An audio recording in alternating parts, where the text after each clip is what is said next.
নমস্কাৰ প্ৰিয় দৰ্শক, আপোনালোকে চাই আছে নিউজ হেল্থ প্লাছ আৰু মই উপস্থিত আছোঁ গুৱাহাটীৰ শ্ৰীমন্ত শংকৰদেৱ কলাক্ষেত্ৰৰ বাকৰিত। আৰু আজি ইয়াতে সংগীত সূৰ্য ডক্টৰ ভূপেন হাজৰিকাৰ জন্মদিৱস উপলক্ষে বিভিন্ন অনুষ্ঠান অনুষ্ঠিত হৈ আছে। ইতিমধ্যে বহুতো প্ৰতিযোগিতাও তেখেতৰ গীতৰ আধাৰত হৈ আছে। আৰু মোৰ সৈতে উপস্থিত আছে JDP নিউজৰ এডমিন বৰষা ৰাণী, আৰু বৰষা ৰাণীয়ে তেওঁলোকৰ JDP নিউজৰ শিশু প্ৰতিভা বিকাশ মঞ্চ অসমৰ উদ্যোগত ডক্টৰ ভূপেন হাজৰিকাৰ গীতৰ আধাৰত নৃত্য আৰু গীতৰ প্ৰতিযোগিতা সদৌ অসম ভিত্তিত তেওঁলোকে আয়োজন কৰিছে।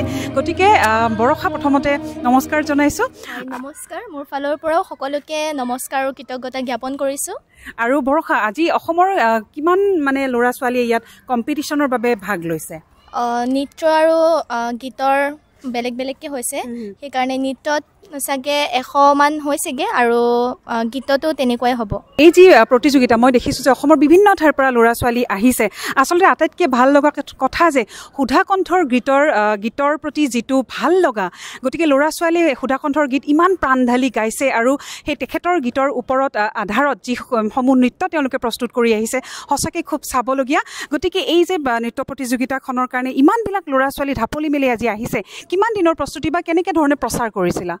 প্ৰস্তুতি বুলি ক'ব গ'লে আমাৰ JDP নিউজৰ এটা বৈশিষ্ট্য আছে, যিটো প্ৰত্যেক মাহতে, বছৰৰ প্ৰত্যেক মাহতে আমি প্ৰত্যেকখন জিলাতে এনেকুৱা প্ৰতিযোগিতাসমূহ আয়োজিত কৰি যাওঁ।